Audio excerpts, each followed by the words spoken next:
किसी जंगल में 4 चोर रहते थे। वो चारों मिलकर चोरी करते थे और जो सामान उनके हाथ लगता था उसे आपस में बराबर-बराबर बांट लेते थे। वैसे तो वो चारों एक दूसरे के प्रति प्रेम प्रकट करते थे, किंतु मन ही मन एक दूसरे से ईर्ष्या करते थे।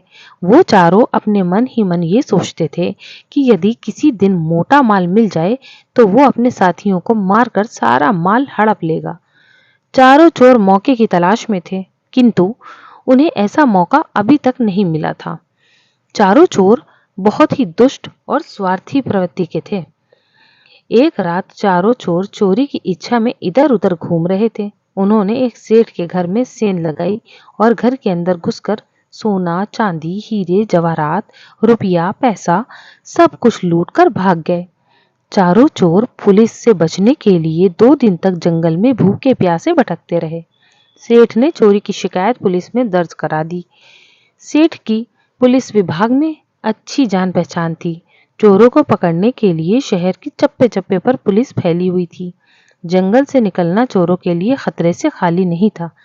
चोरों की इच्छा थी कि अभी वो कुछ दिन इस जंगल में छुपे रहें। धीरे-धीरे चोरों के पास खाने-पीने का सामान समाप्त हो गया।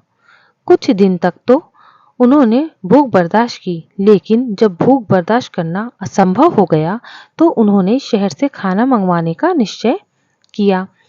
आपस में सलाह करके 2 चोर शहर चले गए ताकि वो वहां की स्थिति का पता लगा सकें और अपने साथियों के लिए भोजन भी ले आएं। उन्होंने शहर जाकर भरपेट खाना खाया और खूब शराब पी।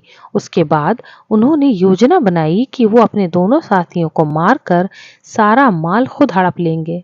दोनों ने योजना को अंजाम देने के लिए खाने में जहर मिला दिया और जंगल की ओर लौटने लगे। दोनों चोर अपने अपने मन ही में यही सोच रहे थे कि खाना खाकर जब वो दोनों मर जाएंगे तो मैं इसे भी मार दूंगा और सारा माल हड़प कर अमीर बन जाऊंगा। उधर जंगल में उन दोनों चोरों को खाना लेने गए हुए साथियों को मारने की योजना बना ली। वो भी उन्हें मारकर सारा धन हड़प लेना चाहते थे।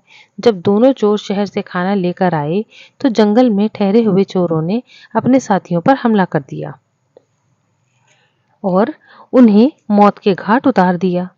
अपने साथियों की हत्या करके वो दोनों चोर आराम से खाना खाने बैठ गए। खाने से पहले से ही जहर मिला हुआ था। उन्होंने दोनों खाना खाते ही वहीं तड़प-तड़प कर मर गए। इसीलिए कहते हैं कि बुरे का अंत हमेशा बुरा ही होता है। शिक्षा, इस कहानी से हमें ये शिक्षा मिलती है कि मनुष्य को बुरे काम नहीं करने चाहिए, क्योंकि बुरे का अंत बुरा ही होता है।